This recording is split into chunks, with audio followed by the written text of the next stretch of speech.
구약성경 열왕기하 7장 9절로부터 20절까지의 말씀입니다. 나병한 자들이 그 친구에게 서로 말하되 우리가 이렇게 해서는 아니 되겠도다. 오늘은 아름다운 소식이 있는 날이거늘 우리가 침묵하고 있도다. 만일 밝은 아침까지 기다리면 벌이 우리에게 미칠지니 이제 떠나 왕궁에 가서 알리자 하고 가서 성읍 문지기를 불러 그들에게 말하여 이르되 우리가 아람 진에 이르러서 보니 거기에 한 사람도 없고 사람의 소리도 없고 오직 말과 나귀만 매어 있고 장막들이 그대로 있더이다 하는지라. 그가 문지기들을 부르매 그들이 왕궁에 있는 자에게 말하니 왕이 밤에 일어나 그의 신복들에게 이르되 아람 사람이 우리에게 행한 것을 내가 너희에게 알게 하노니 그들이 우리가 줄인 것을 알고 있으므로 그 진영을 떠나서 들에 매복하고 스스로 이르기를 그들이 성읍에서 나오거든 우리가 사로잡고 성읍에 들어가겠다 한 것이니라 하니 그의 신하 중 한 사람이 대답하여 이르되 청하건대 오직 성중에 남아있는 말 5마리를 취하고 사람을 보내 정탐하게 하소서. 그것들이 성중에 남아있는 이스라엘 온 무리 곧 이스라엘 온 무리와 같으니이다 하고 그들이 병거들과 그 말들을 취한지라. 왕이 아람 군대 뒤로 보내며 가서 정탐하라 하였더니 그들이 그들의 뒤를 따라 요단에 이른즉 아람 사람이 급히 도망하느라고 버린 의복과 병기가 길에 가득하였더라. 사자가 돌아와서 왕에게 알리니 나가서 아람 사람의 진영을 노략한지라. 이에 고운 밀가루 한 스아에 한 세겔이 되고 보리 2스아가 한 세겔이 되니 여호와의 말씀과 같이 되었고 왕이 그의 손에 의지하였던 그의 장관을 세워 성문을 지키게 하였더니 백성이 성문에서 그를 밟음에 하나님의 사람의 말대로 죽었으니 곧 왕이 내려왔을 때에 그가 말한 대로라. 하나님의 사람이 왕에게 말한 바와 같으니 이르기를 내일 이맘때에 사마리아 성문에서 보리 2스아를 한 세겔로 매매하고 고운 밀가루 한 스아를 한 세겔로 매매하리라 한즉 그때 이 장관이 하나님의 사람에게 대답하여 이르되 여호와께서 하늘에 창을 내신들 어찌 이 일이 있으랴 하매 대답하기를 내가 내 눈으로 보리라 그러나 그것을 먹지는 못하리라 하였더니 그의 장관에게 그대로 이루어졌으니 곧 백성이 성문에서 그를 밟음에 죽었더라. 아멘. 마음의 문이 활짝 열리게 되시길 원합니다. 하나님께서 마음으로 출입하시고 영으로 출입하시기 때문에 마음이 열려야 들어가실 수 있으십니다. 저는 그 주일 예배 2부 예배를 마치고 나면 항상 메뉴가 무엇일까 기대하고 밥맛이 좋을지 안 좋을지 기대를 하는데 저는 사실 반찬과 상관없이 밥맛이 좋으려면 제가 2부 예배 때 설교를 잘했어야 밥맛이 좋은 거예요. 성도님들은 어떠십니까? 예배를 잘 드려서 밥맛도 좋아지게 되시기를 원합니다. 다시 한 번 더 마음의 문을 여시고 주님께서 출입하실 때 큰 은혜가 있는 우리 예배 시간 되시길 주님의 이름으로 축원드립니다. 나는 무엇을 듣고 사느냐 하는 질문은 우리로 하여금 이제 또 곰곰이 생각해 보게 만드는 질문입니다. 나는 무엇을 듣고 사는가? 성도님들께서는 무엇을 듣고 살아가고 계신가요? 성도님께서는 어떤 소식에 귀를 주로 기울이시고 살아가고 계신가요? 실제로 2006년에 일어났던 이야기인데요. 한국에서 일어난 실화입니다. 유머러스하지만 생각해볼 만한 의미가 있는 일이었어요. 이런 사건이 있었습니다. 스위스산 명품 시계 브랜드 중에 이런 브랜드가 있대요. 빈센트 앤 코라는 브랜드가 있는데 이 브랜드가 서울 강남 한복판에 입점하게 된 거예요. 대한민국 최초로 스위스의 명품 브랜드가 들어왔다. 그러면서 이 브랜드가 마케팅을 어떻게 하냐면요. 100년 동안 스위스 왕가에서만 팔려왔던 시계래요. 뭔가 소중해 보이죠? 근데 그 시계를 이제는 일반인들에게 팔기 시작하는데 고급적인 런칭 파티를 하고 그 당시에 유명한 연예인들에게 이 시계를 무료로 나누어 주면서 방송이든지 뭐 촬영이든지 공항에 가든지 사진 좀 찍혀줘라. 이런 마케팅 전략을 가지고 입소문을 내면서 이렇게 입점하였다라고 합니다. 시계 하나에 저렴한 건 몇 천만 원이었대요. 비싼 거는 1억 가까이도 갔대요. 근데 처음에 런칭이니까 세일을 시작하는 거예요. 그래서 런칭 세일 하면서 20%, 30% 이렇게 세일을 하니까 1억짜리 시계 20% 세일해도 8천만 원이고 30% 세일해도 7천만 원인데 아주 불티나게 팔렸었다라고 합니다. 그러던 중에 시계에 관심을 가지던 사람들이 의구심을 가지게 되는 일들이 점점 발생되기 시작했는데요. 첫 번째 어떤 의구심이었냐면 런칭 파티에 시계 관련된 종사자들, 전문가들이 한 명도 참석하지 않은 거예요. 이상하다. 이렇게 유명한 시계가 올 거면 전문가들이 참석해야 되는데. 그리고 두 번째, 이 시계가 초침이 안 가서 AS를 맡겼더니 다음 날 바로 AS가 됐다고 찾으러 오라라고 이렇게 말했다라는 거예요. 보통 이 명품들은 이 AS를 맡기면 해외에 가가지고 장인들의 손에 의해서 이렇게 돌아오기 때문에 몇 달이 걸린대요. 근데 당장 내일 AS 완료됐습니다라고 오라고 하는 것도 의구심이 든다. 그리고 마지막 세 번째는 뭐냐면 실제로 스위스에 사는 사람들은 이 브랜드에 대해서 전혀 알고 있는 내용이 없었다라는 것입니다. 이 이유로 의구심이 있는 자들은 의견을 모아서 경찰에 조사 요청을 했어요. 그리고 조사 결과 밝혀진 사실은 뭐냐면 이 브랜드는 10만 원짜리 저가 브랜드였는데 경기도 모처에서 이렇게 그 제작해서 강남이라는 지역의 특수성, 연예인이라는 마케팅, 100년 동안 왕가에 팔려왔다라는 그러한 그 속임수로 말미암아서 대국민에게 전 그 사기극을 펼친 것으로 결국 들통나게 되었습니다. 당시 이 시계를 산 사람들, 차고 다녔던 연예인들은 이 시계와 얽혀 있었던 내용들을 지우느라 급급했다라 그래요. 시계를 샀다라는 것으로 막 자랑했었는데 그 시계를 샀다라는 사실을 지우고 사진을 지우고 그런 기억을 지우고 그랬다라는 것이죠. 나는 무엇을 듣고 사는가 이런 것이 너무너무 중요합니다. 혹시 한 주간 미국 대선에 관심이 좀 많으셨던 분 계십니까? 미국 대선 너무 중요하죠. 우리나라와 그 얼마나 연관이 있는 나라입니까? 근데 그 미국 대선과 함께 부수적으로 딸려오는 이런 이야기, 뭐 주식이 어떻게 오른다고 하더라, 코인이 어떻게 급등한다고 하더라, 이런 이야기에 혹시 관심을 두고 계셨던 분들 계십니까? 우리는 세상을 살아가기 때문에 세상의 돌아가는 순리는 알아야 됩니다. 그런데 이것은 정도의 문제이지 중심의 문제는 아닙니다. 알아야죠. 미국 대선도 알아야 되고 주식 관련된 종사자분들 알아야죠. 근데 정도의 문제와 중심의 문제는 다르다라는 것입니다. 한 주간 TV에 나오는 사람들에 대해서 혹시 관심이 많으셨나요? 뭐 드라마에서 어떻게 결말이 된다더라, 연예인들이 어떤 일이 있었다더라, 스포츠 스타들이 어떻게 됐다더라. 하루 동안에도 수많은 소리가 들려오고 우리는 수많은 말을 하는 존재입니다. 나는 어떤 소식을 듣고 어떤 말을 하는 사람일까요? 사람이 살면서 하루 동안 듣는 말 중에 인생에 유익한 말은 3마디도 안 된다라고 합니다.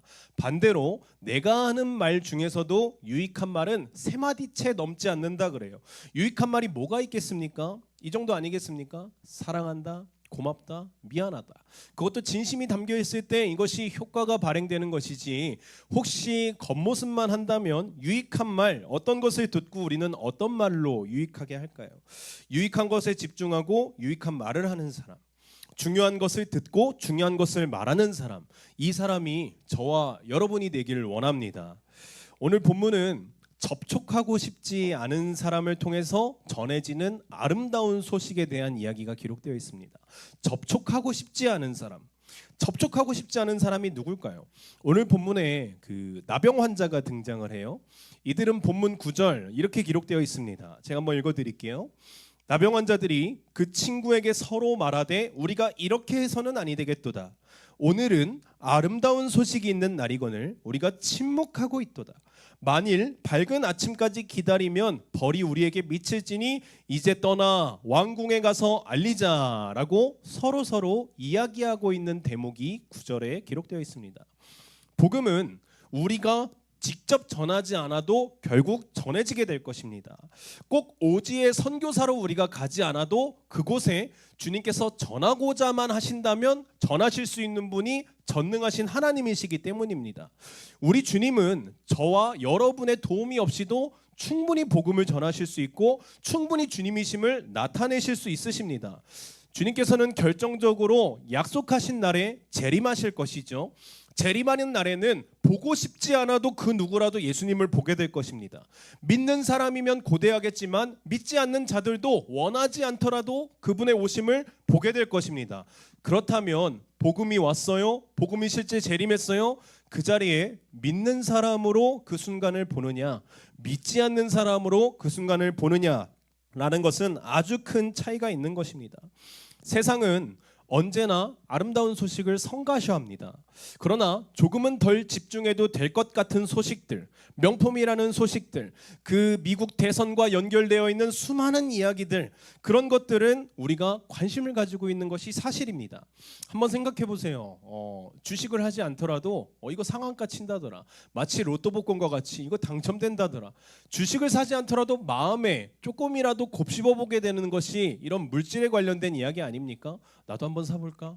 이런 생각 들 수도 있잖아요. 누구나 귀가 쫑긋할 일입니다. 분명 우리가 살아가는 삶에는 세상이 좋아하는 소식이 있어요. 세상이 좋아하지 않는 소식도 있어요. 어떻게 보면 우리는, 저와 여러분은 세상이 좋아하지 않는 소식을 전하는 사람들입니다. 세상은 이 소식을 좋아하지 않지만 아주 역설적이게도 세상이 좋아하지 않는 소식만이 주님과 연결할 수 있고 주님을 바라보도록 할 수 있고 구원에 닿을 수 있도록 할 수 있다는 소식입니다. 우리에게는 그래서 담대함, 주님의 담력이 필요합니다. 이 담력은 부활과 십자가의 복음에서 옵니다. 복음을 전하기 전에 저와 여러분이 먼저 복음의 사람이 되어야 됩니다. 어두운 세상을 밝히기 위해선 빛을 소유한 자만이 어두운 세상을 밝힐 수가 있습니다.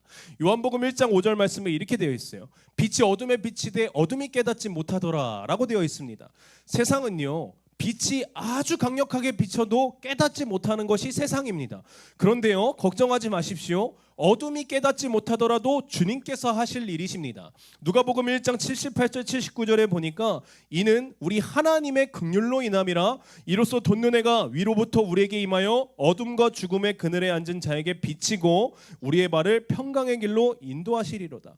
세상은 아무리 성가셔하더라도 모두 다 하나님의 긍휼로 인하여서 빛이 비춰지게 되어 있다라는 것입니다. 세상이 어둠이더라도 죽음과 그늘이 자신들에게 빛인지 모르더라도 사망의 길로 걸어가고 있는지 모르더라도 주님께서는 잃어버린 한 드라크마를 찾으시는 것과 같이 탕자가 돌아오기를 기다리시는 애타는 마음과 같이 저와 여러분 그리고 수많은 사람들을 주님의 길로 인도하여 주시길 원하고 계십니다. 2001년도에 이수현이라는 청년이라는 사람이 일본에서 목숨을 잃게 되었습니다.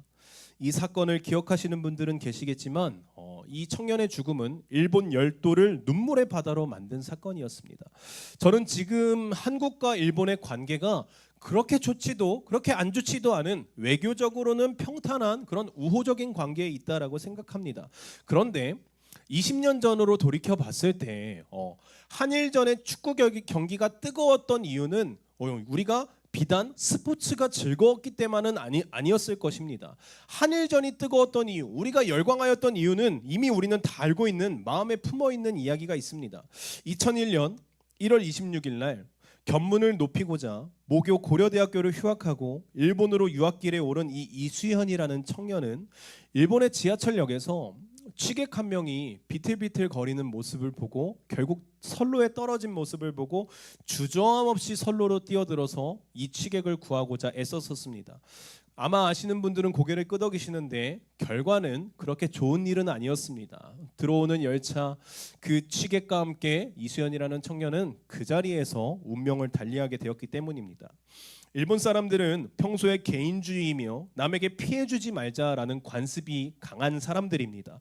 그런데 그런 개인주의인 그런 관습이 있는 사람들에게 한국 사람이 자기의 나라에 있는 취객 한 명을 위해서 죽었다라는 사실이 일본 열도를 흔들 정도로 그 당시에 수많은 사람에게 눈물을 흘리도록 하는 일이 있었습니다. 이 사건은 2000년대에 다큐멘터리로 제작이 되어서 제목 너를 잊지 않을 거야 라는 다큐멘터리가 방영되었을 때 일본의 고위 관부들은 물론 그 당시에 총리와 수많은 국민들이 눈시울을 붉혔다라는 것이 아주 놀라운 사실입니다.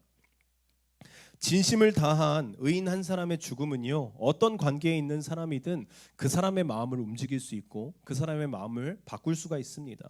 이 청년 한 명이 일본 열도를 울렸다니까요. 하물며 2000년 전 33살의 목수 한 사람의 죽음이 우리에게 얼마나 영향력이 있는가 우리는 살펴보아야 됩니다. 그냥 살펴보셔는 안 되시고 아주 정직하게 살펴보셔야 됩니다. 혹시 십자가가 밋밋하신가요? 나의 삶의 부활의 사실이 밋밋하신가요? 혹시 복음이 밋밋하신가요? 그렇다면 분명히 외면치 마시고 정직하게 살펴보셔야 될 일이십니다. 분명히 이수연이라는 청년의 죽음은 고귀한 죽음이고 아주 존귀한 죽음입니다. 그러나 이 죽음보다 예수 그리스도의 죽음이 파급력이 적다라고 말할 수는 결코 없을 것입니다. 커도 너무 컸죠. 예수님의 죽음은 왜 컸습니까? 이 죽음은 창조주 하나님의 죽음이었기 때문입니다. 예수의 죽음은 점점 더 짙어지게 되어 있습니다. 우리에게도 주님께서 부어주신 복음이 점점 더 짙어지게 되기를 원합니다. 십자가가 먼저였지만 부활하신 주님께서 십자가를 보게 하셨습니다. 초대교회 제자들의 신앙을 더 짙어지도록 보혈로 덮어주셨습니다. 예수님을 만난 처음의 때보다 우리가 지금까지 달려왔다면 지금이 더 짙어져야 되는 것은 당연한 일입니다. 접촉하고 싶지 않은 사람, 나병 환자들은 이 아름다운 소식을 어떻게 품게 되었고 어떻게 전하고자 하는 그런 마음을 먹게 되었을까요? 이 사람들의 마음에 들어가 보니까 어떻게 만나게 됐고 어떻게 전하게 되었는가? 북이스라엘의 여호람 왕 시대예요. 그 북이스라엘의 수도는 사마리아 아닙니까? 그 사마리아 지역이 아람 군대를 통해서 사방으로 포위되는 그런 전쟁통에 사방으로 포위되는 고립되는 순간이 있었습니다. 사방이 적진이에요. 옴짝달싹할 수 없어요. 여호람 왕은 이 모든 일이 하나님께서 자신들을 버리셨기 때문에 일어난 일이라고 생각을 하고 엘리사 선지자, 그 당시의 선지자 엘리사를 찾아가서 이 선지자를 죽여버려야겠다라는 결심을 하고 찾아가게 됩니다. 그리고 그 1절 말씀, 엘리사 선지자는 그 여호람 왕을 향하여서 이렇게 선포하는 거예요.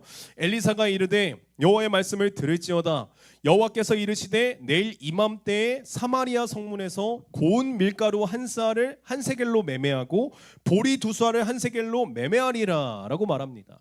먹을 것이 부족한 이 시점에 전쟁통에 지금 칼에 찔려서 죽는 것이 아니라 굶어 죽을 것만 같은 이 순간에 엘리사 선지자가 뭐라고 말하는 겁니까? 밀가루를 매매하게 될 거야. 보리를 매매하게 될 거야. 근데 아주 싼 값어치 한 세겔로 그 모든 것들을 다 사들일 수 있게 될 거야 라고 말하는 것입니다. 이 말을 누가 믿을 수가 있겠습니까? 여호람 왕은 엘리사가 죽기 전에 화려한 말주변으로 언변으로 이 위기를 모면하려고 하는 것으로 생각했을 것입니다. 그리고 그 원래 권력자들 앞에는 아첨하는 신하들이 다 있지 않습니까? 이 여호람 왕 옆에도 아첨하는 신하 한 사람이 있었어요.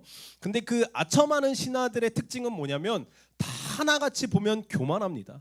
다 하나같이 보면 비웃음이 가득 차 있습니다. 2절 말씀에 이 아첨하는 신하에 대해서 기록되어 있는데요. 이렇게 되어 있습니다. 그때 왕이 그의 손에 의지하는 자 곧 한 장관이 하나님의 사람에게 대답하여 이르되, 이 하나님의 사람이 바로 엘리사죠. 말하는 거예요. 이 장관이 여호와께서 하늘의 창을 내신들 어찌 이런 일이 있으리요 하더라. 엘리사가 이르되 내가 내 눈으로 보리라. 그러나 그것을 먹지는 못하리라 하니라. 성도님들께서는 직접적으로 내 인생에 선포되고 있는 하나님의 말씀을 살아오시면서 어떻게 받고 계셨습니까? 오늘 이 자리에서 선포되는 하나님의 말씀을 혹시 어떻게 받겠습니까? 혹시 제가 서론에 말씀드린 것 같이 밥맛이 좋기 위하여 예배를 열심히 드리는 것 당연히 아니실 거라고 믿습니다. 하나님의 말씀을 어떻게 들으시고 혹시 살아가시나요? 하늘에 창을 내신들 어찌 이런 일이 있으리요? 라고 반문하는 이 장관의 모습은 사람으로서 하나님을 제한하고 있는 모습, 교만한 모습, 비웃음의 모습이 때로는 혹시 우리가 살아가고 있는 신앙생활의 모습이 아닌가, 저는 그렇게 되돌이켜보게 되었습니다. 만약에 하나님께서 저와 여러분의 인생에 선포하신다고 생각해 보는 겁니다. 홍해가 열릴 것이다. 사업장이 닫혀 있다면 홍해와 같이 열릴 것이다. 자녀들의 축복이 닫혀 있다면 홍해와 같이 열릴 것이다. 우리 청년들 앞날이 홍해와 같이 열릴 것이다. 혹시 믿으시겠습니까? 구름 기둥과 불 기둥으로 이정표를 지어주신다면, 왼쪽이라고 오른쪽이라고 말씀하신다면 혹시 그 길을 온전히 따라가실 수 있으시겠습니까? 우리가 아멘으로 대답하는 사람 1부 때도 향기 전사님만 아멘 하셨는데 이 대답에 2부 때도 향기 전사님만 아멘 하시는 거예요. 우리가 아멘 하기가 너무 쉬울 거예요. 너무 어려울 거예요. 저는 기도하면서 이런 것을 깨닫게 됐어요. 무엇인가 기도하는데 걸림돌이 있는데 뭔지 잘 모르겠었거든요. 근데 제가 기도할 때 발견한 제 걸림돌이 뭐냐면 저는 기도할 때 제가 다 정하고 기도한다라는 겁니다. 고민하고 생각하고 계산하고 할 수 있을 것만 같은 일들만 하나님 앞에 아뢰고 기도 응답 받으면 그 정도만 하는 거예요. 주님, 청년들은 이렇게 사역할게요. 주님, 가정은 이렇게 사역할게요. 자녀는 이렇게 키울게요. 주님, 제 앞날은 이렇게 할게요. 할 수 있을 정도만 정해서 주님 앞에 아뢰고 인도하심을 받고자 하는 그 제 마음, 이게 들켜버린 겁니다. 여러분, 우리가 오른쪽으로 가라고 하시면 오른쪽으로 갈 수 있을 거라고 생각하기 쉬우시죠? 얼마나 어려운 건지 모릅니다. 왼쪽이 아무리 봐도 맞는 것 같거든요. 왼쪽으로 가라고 하시면 왼쪽으로 가실 수 있으실 것 같으시죠?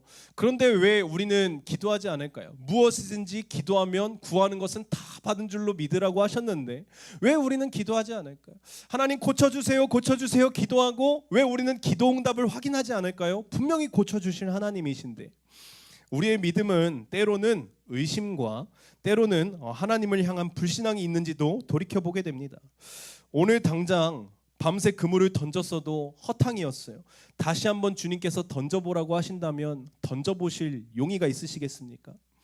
성문 중학교 고등학교에 저희가 피딩 사역하면서 우리 중학생 고등학생 애들이 저희 교회랑 많이 관계를 맺고 있잖아요. 와가지고 그냥 등록만 하면 치킨을 줘요. 여자 학생들은 올리브영을 줘요. 근데 저희가 와서 등록하고 치킨 먹고 올리브영 쿠폰 받아간 애들이 다음 주에 또 안 오는 거예요. 그럼 이런 생각이 들죠. 먹튀했다. 이런 생각이 들죠. 근데 저희는 왜 계속 피딩 사역을 할까요? 관양동 한가람 단지에 저희가 2,200개의 휴지를 돌렸어요. 여기에 증인이 여기 계신 분이 다 증인이시잖아요. 역사가 일어날 것 같다. 하나님께서 일하실 것 같다. 기대감이 있었던 것도 사실이에요. 그러나 변하는 것은 사실 크게 없었습니다. 밤새 그물을 던지느라 지쳐 있는 우리에게 피딩 사역하고 휴지를 나르느라 지쳐 있는 우리에게 주님께서 말씀하십니다. 다시 한번 그물 던져볼래? 다시 한번 던져볼래? 이번에 오는 11월 셋째 주와 넷째 주가 하나님께서 다시 한번 더 그물을 던지라고 하시는 전도주일, 영혼들을 추수하시겠다는 하나님의 말씀에 지쳐있는 우리의 마음에 하나님께서 그렇게 명령하신다면 혹시 그물을 다시 한번 더 던져보실 용의가 성도님들에겐 있으십니까? 아멘 하셔야 되는데요. 이때는 전도에 동참하실 용의가 있으십니까?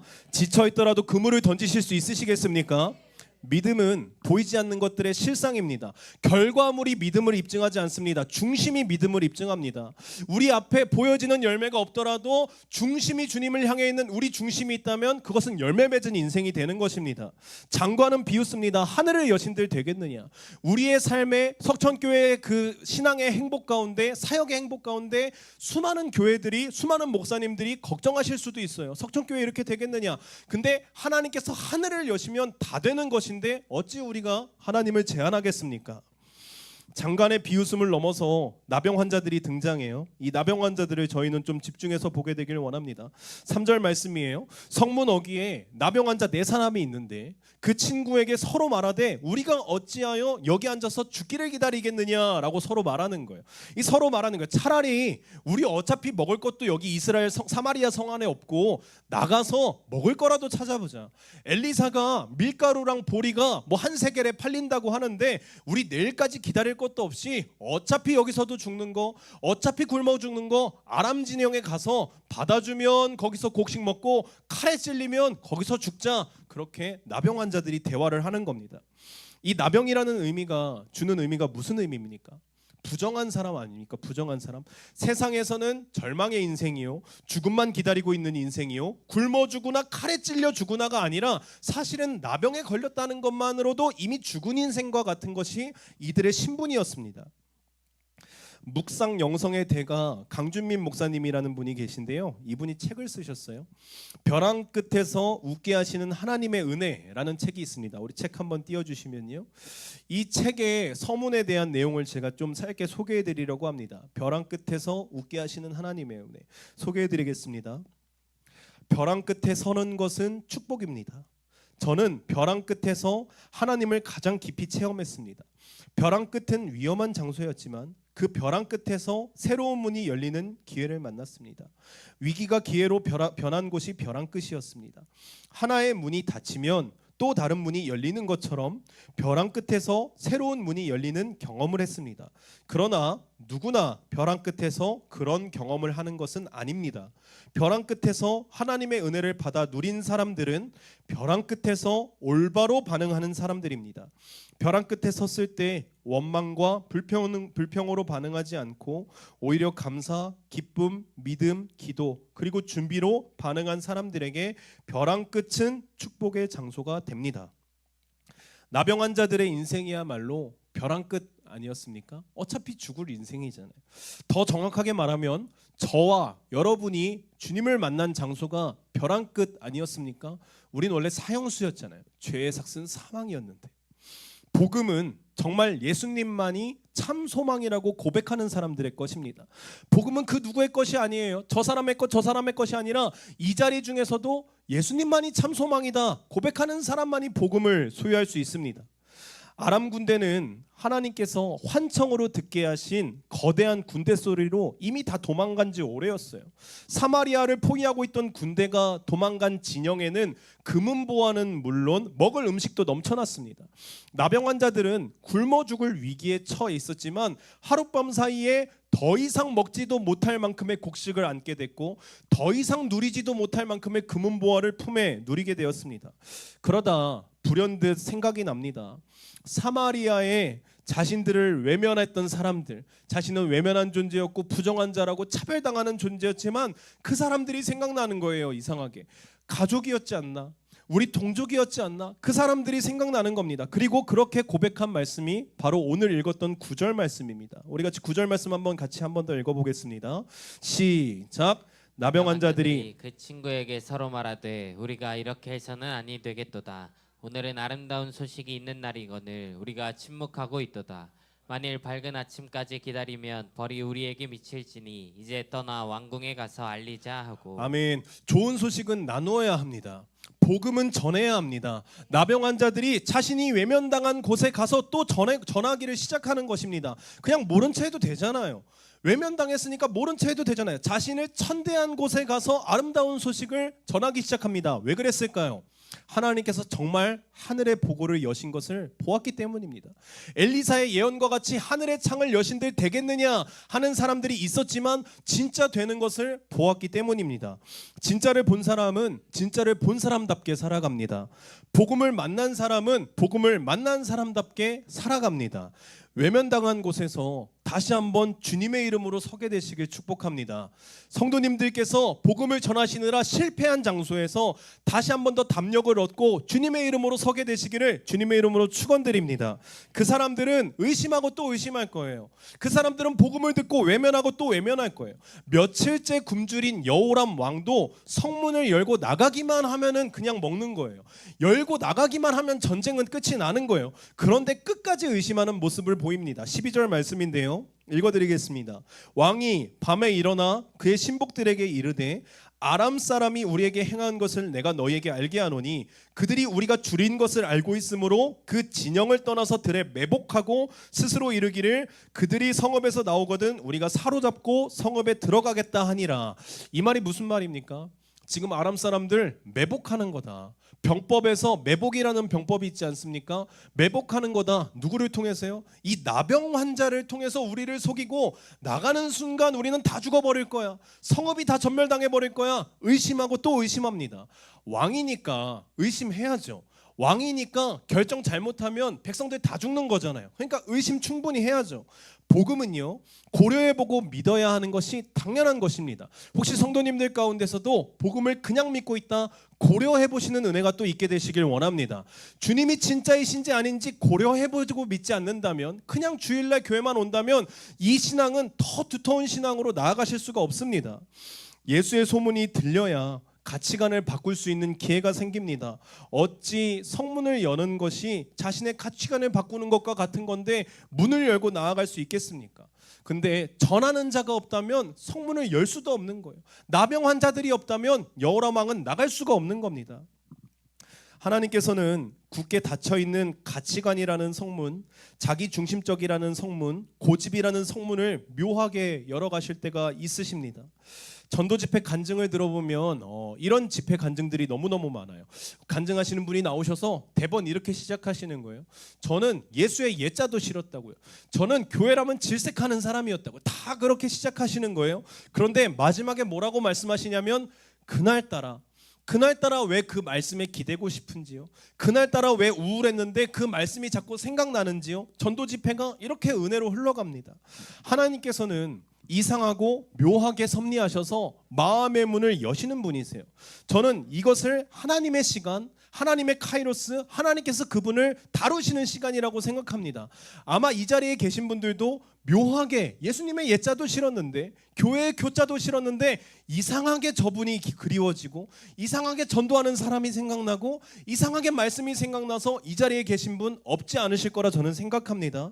하나님께서는 여호람 왕의 마음을 주변의 다른 신하들을 통해서 열기 시작하시는 거예요. 하나님께서 일하시는 모습을 이제 볼 건데요. 13절부터 15절까지 말씀, 우리 같이 조금 긴 말씀인데 같이 한번 읽어보겠습니다. 13절부터요. 시작.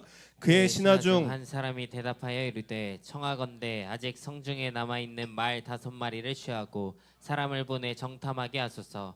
그것들이 성중에 남아있는 이스라엘 온 무리 곧 멸망한 이스라엘 온 무리와 같으니이다 하고 그들이 병거들과 그 말들을 취한지라. 왕이 아람 군대 뒤로 보내며 가서 정탐하라 하였더니 그들이 그들의 뒤를 따라 요단에 이른즉 아람 사람이 급히 도망하느라고 버린 의복과 병기가 길에 가득하였더라. 사자가 돌아와서 왕에게 알리니. 아멘. 마침 말 5마리가 있었다는 겁니다. 피골이 상접하지 않았겠습니까? 사람 먹을 것도 없는데 말이 먹을 게 어디 있었겠어요. 근데 그 5마리가 있으니까 주변의 신하들이 와서 이렇게 얘기하는 거예요. 왕이시여, 말도 마침 5마리 있는데 병거 2개를 보내서 한번 정탐이라도 해보죠.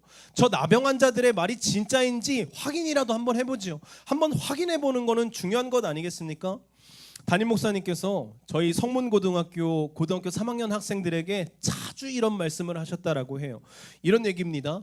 예수 그리스도의 십자가와 부활의 사건이 정말 역사적인 사실인지, 그리고 그게 정말 역사적인 사실이라면 내가 그 사실을 충분히 믿어볼 만한 가치가 있다라고 생각이 드는지, 그리고 이 사실에 믿어볼 만한 가치가 있다고 생각이 들면 뒤도 돌아보지 말고 교회에 나와서 예수님을 믿으라고 그렇게 자주 말씀하셨다라고 합니다. 돌다리를 두드려보고 건너라는 거 아닙니까?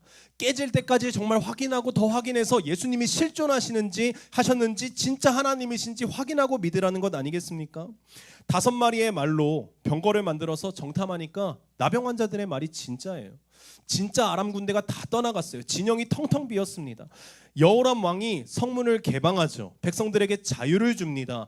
모든 굶주렸던 백성들이 다 나가서 이제는 고립되어 있는 것에서 끝나고 전쟁의 해방, 그리고 이제는 풍족하게 먹는 진정한 자유가 주어지게 됐습니다. 16절 말씀에 보니까 이렇게 되어 있습니다.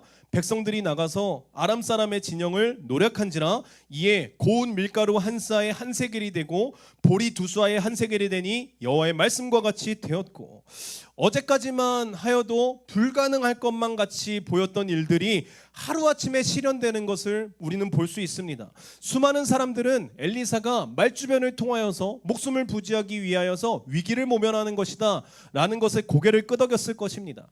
엘리사, 당신 거짓말하지 마시오. 지금 이렇게 해서 살아남으려는 궁리 아니요? 그러나 하나님께서는 모든 것을 역전시키십니다. 하나님께서는 초대교회 교인들의 인생을 역전시키신 것과 같이, 제자들의 인생을 역전시키신 것과 같이, 저와 여러분의 인생을 역전시키신 것과 같이 충분히 역전시키시고도 남으실 수 있는 분이십니다. 이 일이 전도뿐이겠습니까?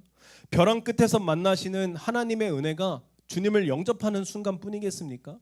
혹시 인생의 벼랑 끝에 처해 있다라고 생각이 드시는 분 계십니까? 환경으로도 올 수 있지만 그냥 마음의 우울함으로 오실 수도 있어요. 나의 인생은 왜 그럴까? 벼랑 끝이라고 생각이 드시는 분 계십니까? 제가 전도주의를 앞두고 설교하고 있지만 하나님께서는 충분히 역전하실 수 있는 분이십니다. 취준생 청년들과 밥을 먹으면 그들의 마음이 그냥 벼랑 끝인 게 느껴집니다. 미래를 고민하는 청년들의 입에 단번에 나오는 말이 이런 말이에요. 요즘 세상 살기 힘들잖아요. 청년들이 우뚝 서기가 힘들잖아요. 이들의 마음이 벼랑 아니겠습니까? 성도님들의 마음, 성도님들의 인생은 혹시 살아갈 만하신가요? 물질뿐만 아니어도 그냥 인생의 여정이 고단하다라는 것은 누구라도 고개를 끄덕이실 것입니다. 위로라는 이름과 평강이라는 이름에 하나님께서 말씀하십니다. 모든 것이 역전될 것이다. 어제 안 되는 일이 오늘은 됩니다. 올해 안 되는 일이 내년에는 됩니다. 주님 밖에서 안 되는 일이 주님 안에선 됩니다. 주님이 하시면 다 되는 것입니다. 그래서 우리의 중심을 잘 두어야 하는 것입니다. 오늘 설교 제목의 후보는 사실 믿음의 두 얼굴이라는 설교 제목으로 같은 본문으로 제가 설교를 하고 싶었어요. 서론에 말씀드렸던 그 왕의 호의를 받는 장관과 나병 환자의 믿음이 너무 대비되어 보였기 때문에 이렇게 제목을 처음에 정했었습니다. 이 아무리 하나님께서 하늘을 여신들 그 일이 가능하겠느냐, 이 장관의 말과 안 되겠다, 세상에서 소외되고 여기서 죽느니 저기서 죽느니 내가 말씀이라도 믿어봐야겠다 하고 아람 진영에 달려갔던 나병 환자, 너무너무 다른 인생을 살아온 것 아니겠습니까? 믿음의 두 얼굴, 주님을 불신한 자의 말로를 우리 같이 한번 천천히 읽어보려 하는데요. 17절부터 20절까지 제가 한번 읽어드리겠습니다. 17절 띄워주시면요. 왕이 그의 손에 의지하였던 그 장관을 세워서 성문을 지키게 하였대요. 백성들이 와 나가니까 우리 가서 먹자, 저거 취하자 하니까 통제가 안 되니까 장관을 세워둔 거예요. 장관을 세워뒀는데 백성이 성문에서 그를 밟음에 하나님의 사람의 말대로 죽었다라고 되어 있습니다. 18절 말씀 한번 볼까요? 하나님의 사람이 왕에게 말한 바와 같이 이르기를 내일 이맘때에 사마리아 성문에서 보리 두 수알을 한 세겔로 매매하고 고운 밀가루 한 쌀을 한 세겔로 매매하리라 한즉. 19절이요. 그때 이 장관이 하나님의 사람에게 대답하여 이르되 여호와께서 하늘을 여신들 그게 가능하겠느냐? 교만이죠. 비웃음이죠. 가능하겠느냐? 어찌 일이 있으리랴 하매 엘리사가 말합니다. 내가 내 눈으로 그것을 보리라. 그러나 그것은 먹지 못하리라. 20절 말씀이요. 장관에게 그대로 이루어졌더라. 장관은 결국 하나님의 말씀을 불신한 결과 밀가루가 팔리고 보리가 팔리는 것을 보았으나 먹지는 못하였고 죽임을 당하였습니다. 저는 저와 여러분이 이 말씀에 교훈을 삼아서 반면교사 삼아서 나병 환자와 같이 살아가는 인생으로 달려가게 되시길 원합니다. 이 말씀에는 장관의 이름이 적혀있지 않아요. 이 성경의 중요한 사건에 이름이 적혀있지 않는 이유에 관해서 수많은 주석가들이 이런 코멘트를 다는데요. 이런 내용입니다. 성경에 등장하는 중요한 사건에 이름이 기록되어 있지 않는 이유는 그 자리에 누구라도 들어갈 수 있기 때문이다. 이 장관의 자리에, 교만의 자리에, 비웃음의 자리에 저뿐만 아니라 여러분들도 다 들어갈 수 있는 자격이 충분히 있다는 거 우리 고개를 끄덕이실 겁니다. 이 장관은 들었는데 누리지 못하였고 보았는데 참여하지 못했습니다. 저와 여러분이 비어있는 장관의 이름의 자리에 들어간다면 들었는데 누리지 못하였고 보았는데 참여하지 못한 사람이라면 얼마나 억울한 인생이겠습니까? 주변에 자주 이런 이야기하는 사람들이 있어요. 끄트머리 구원이라 그래서 끄트머리 구원, 그 구원받은 강도가 롤모델이라는 거예요. 신앙적인 조크를 섞어서 이제 그런 농담을 하는 거잖아요. 이런 내용이잖아요. 즐길 만큼 즐기겠다. 내가 즐길 만큼 즐기고 누릴 만큼 누리고 힘겨운 신앙의 싸움은 조금 덜 하겠다. 그러면서 구원받은 강도처럼 마지막에 예수님 믿고 천국 가겠다. 이런 중심 아니겠습니까? 이 마음이 얼마나 완악한 마음입니까? 마태복음 7장 21절에 이렇게 되어 있더라고요. 주여 주여 하는 자마다 주님의 품 안에 거하지 못할 거래요. 이렇게 말씀하셨어요. 신앙의 여정이 힘들고 어려운 것은 공감합니다. 고개를 끄덕입니다. 왜냐하면 좁은 길이니까요. 쉬운 길은 아니니까요. 그럼에도 불구하고 끝까지 빛의 자녀처럼 달려가게 되시기를 주님의 이름으로 축복합니다. 끝까지 견디는 자에게는 구원이 있다라고 말씀하십니다. 마태복음 24장 13절 끝까지 견디는 자에게는 구원이 있다. 그래서 우리가 비록 고단한 인생이지만 비록 우리가 쉼이 없는 인생이지만 한 주 살아가면서 먹고 살기 바쁘시겠지만 하늘을 한번 쳐다보세요. 보고를 여시는 주님을 한번 쳐다보세요. 나에게 역사하시는 주님을 쳐다보세요. 주님을 끝까지 신뢰하면서 달려가게 되시길 주님의 이름으로 축복합니다. 이제 말씀을 정리하려 합니다. 제가 설교를 몇 주 하다 보니까 보통 말씀을 마칠 때 어떻게 딱 맞춰야 저도 밥맛이 맛있는지 그런 것을 좀 지혜로 깨닫게 된 일들이 있는데 그 비유나 예화로 딱 맞히면은 그렇게 좀 좋더라고요. 근데 제가 그거를 곰곰이 생각해 보려고 했는데 이번에는 자꾸 성경에 대한 이야기가 생각이 나는 거예요. 세례 요한의 이야기를 좀 소개해 드리고 오늘 설교를 마치려고 하는데요. 세례 요한의 모습을 띄워 주시면 하나님께서는 그 끊임없이 이스라엘의 불순종 가운데 입을 닫으시는 사건이 일어나지 않았습니까? 신구약 중간기라 그래서 400년 동안 하나님께서 침묵하시는 시간이 있습니다. 그래서 구약 성경의 마지막 말라기에 보면은 그 말라기서의 개론에 이런 내용이 있어요. 제가 한번 읽어 드릴게요. 마땅히 돌려야 할 영광을 하나님께 돌리지 않고 있는 일과 제사장들이 책임을 이행하지 않고 백성들을 잘못 지도하여 백성들로 하여금 타락한 것과 백성들은 못된 지도자들을 닮아 이혼과 불신앙의 죄를 범하는 사실을 지적하였다. 지금 시대가 피차 일반이다라는 생각이 들었습니다.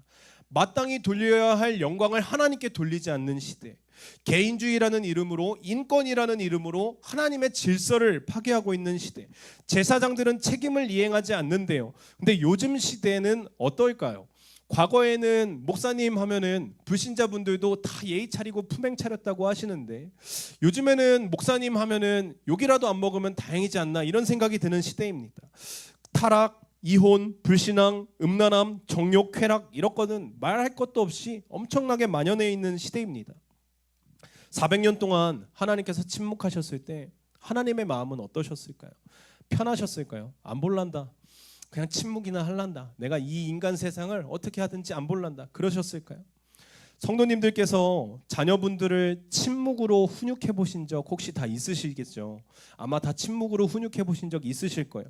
자녀들은 계속 웁니다. 눈앞에서 계속 울고 떼쓰기도 하고 자지러지기도 하고 계속 웁니다. 그런데 왜 자녀분들을 침묵으로 훈육하셨습니까? 왜 그러셨나요? 침묵의 훈육에 의미가 있지 않습니까? 이런 거 아닌가요? 스스로 깨닫기를 바라며 기다리시는 것, 생각해보고 돌이켜보고 잘못된 것을 제자리로 기억해보고 돌이켜보길 원하는 것이 부모의 침묵의 훈육의 의미 아니셨습니까? 하나님의 침묵은 결코 쉽지 않으셨을 것이라고 저는 감히 생각합니다. 근데 하나님께서 이 세상을 향하여서 말라기 시대의 죄악보다 더 큰 죄악이 넘치고 그 일을 서슴없이 행하는 시대를 보면서 침묵하시던 일을 멈추시고 그 영혼들을 흔들어 깨우시겠다라고 하신다면 분명히 광야에 외쳐야 할 소리가 필요하잖아요.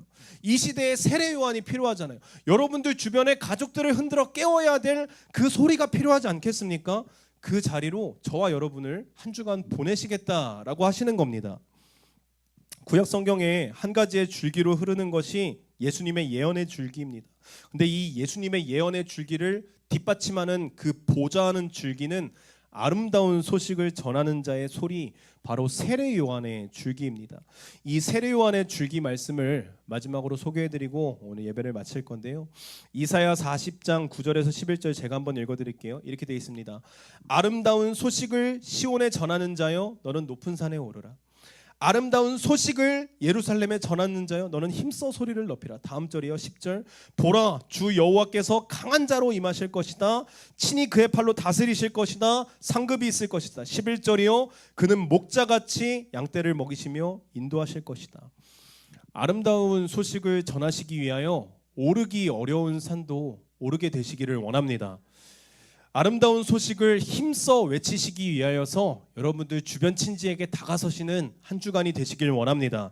주님께서는 분명히 400년의 침묵을 깨시고 세례 요한의 선포를 허락하셨던 것처럼 이 세상의 수많은 영혼들을 향한 침묵을 깨시고 저와 여러분을 통하여서 그들의 영혼을 흔들어 깨우시길 원하실 것입니다. 이번 달 셋째 주, 넷째 주가 우리에게 주신 하나님의 기회입니다. 주님의 마음을 본받아 달려가서 아름다운 소식을 전하는 겁니다. 저와 여러분이 사실은 나병 환자였습니다. 부정하였으며 이리 가도 저리 가도 죽을 운명이었습니다. 그래서 자격 없는 자라는 말이 마땅한 겁니다. 그런데 자격 없는 내가 대가 없는 사랑을 받았다면 대가 없이 전할 수 있는 그 축복의 길도 우리 한 주간 열리게 되길 원합니다. 우리 세상 사람들 가운데, 우리 주변 친지 가운데 한 주간 달려가서 소리로, 우리 외치는 자의 소리로 아름다운 소식을 전하는 우리 성도님들 되시길 주님의 이름으로 축원드립니다.